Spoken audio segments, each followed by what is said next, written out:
클레오파트라는 비밀에 감춰진 이집트의 마지막 파라오다.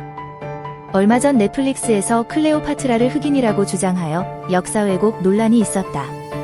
이런 논란이 생기는 이유는 그녀의 어머니가 누군지 전혀 기록이 없기 때문이다. 프톨레마이오스 왕조는 알렉산드로스 대왕의 부하장군이었던 프톨레마이오스가 알렉산드로스 사망 후 이집트의 사트라프로 임명되는데 기원전 305년에 스스로 프톨레마이오스 1세라 칭하고 이집트의 파라오가 되면서 시작된다. 당시의 이집트 사회는 그리스인과 이집트인이라는 두 신분으로 양분되어 있었다. 그리스인들은 주로 알렉산드리아 같은 도시에 거주했다. 이 폴리스에 거주하는 그리스인들은 이집트 토착민들과의 혼인이 금지되어 있었다. 또한 이집트에서 일반인들은 근친혼을 하지 않았지만 파라오들은 혈통을 지키고자 근친혼을 하였다. 이러한 이집트의 혼인 정책과 파라오들의 근친혼 제도를 볼 때 클레오파트라가 흑인일 가능성은 매우 적어 보인다. 클레오파트라는 프톨레마이오스 12세의 둘째 딸로 태어났다. 프톨레마이오스 12세는 낭비가 심하고 정치를 등한시하여 이집트인들의 신망을 잃고 있었다. 그러자 딸 베레니케가 민심을 선동하여 반란을 일으키고 스스로 왕이 되어 아버지를 로마로 추방하였다.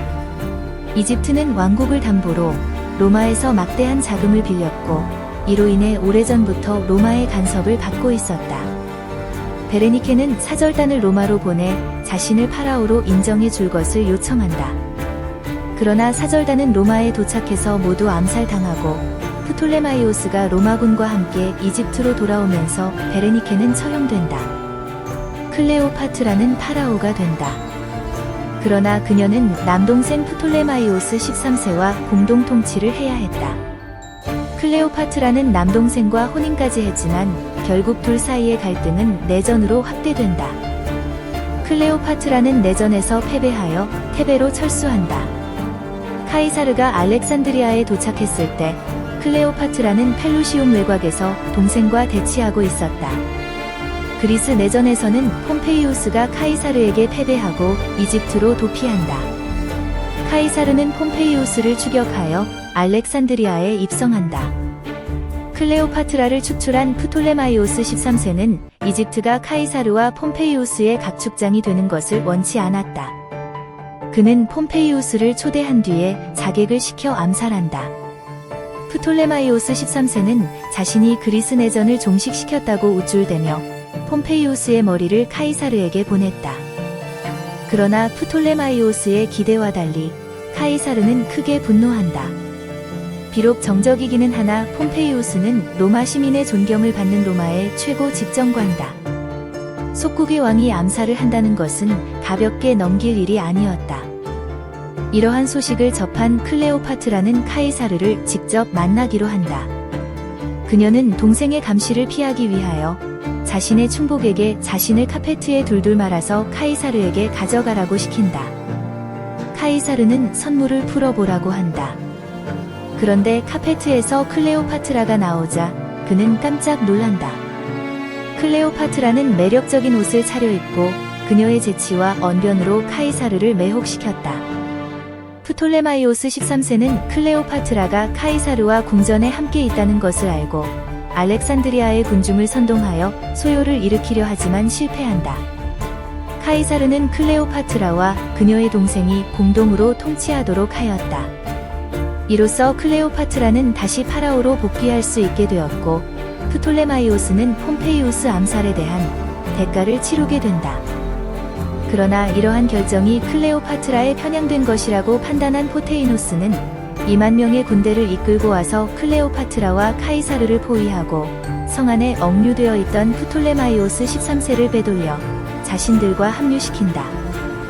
마침내 카이사르의 지원군이 알렉산드리아에 도착한다. 프톨레마이오스 13세와 아르시노의 4세는 군대를 나일강까지 철수시키지만 카이사르에게 공격을 받고 섬멸당한다. 프톨레마이오스 13세는 도망치던 중에 배가 뒤집혀 익사한다.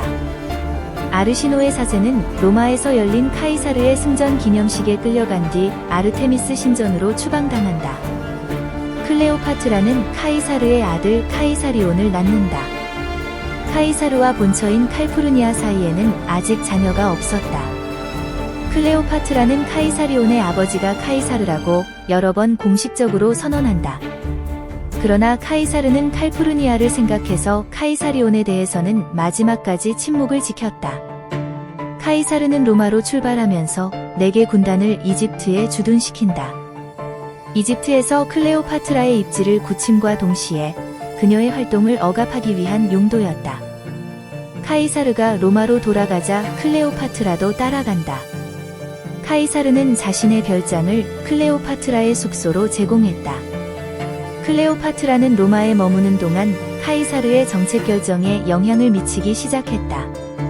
그러나 클레오파트라가 자신의 권력을 다져갈수록 카이사르와 클레오파트라에 대한 로마의 반감은 더욱 커져가고 있었다. 카이사르가 원로원에서 브루투스에게 암살을 당한다. 이제 클레오파트라의 안전도 위험해졌다. 클레오파트라는 카이사르의 후계자 발표에 한가닥 희망을 품는다. 하지만 카이사르는 자신의 후계자로 옥타비아누스를 지명했다. 로마를 사랑했던 노련한 정치인 카이사르는 클레오파트라를 로마로 끌어들여 로마를 위험에 빠지게 하는 어리석은 짓은 하지 않았다. 클레오파트라는 급하게 이집트로 돌아온다. 그리고 몇 달 후 동생 프톨레마이오스 14세를 독살하고 그녀의 아들 카이사리온을 공동 통치자로 격상시킨다.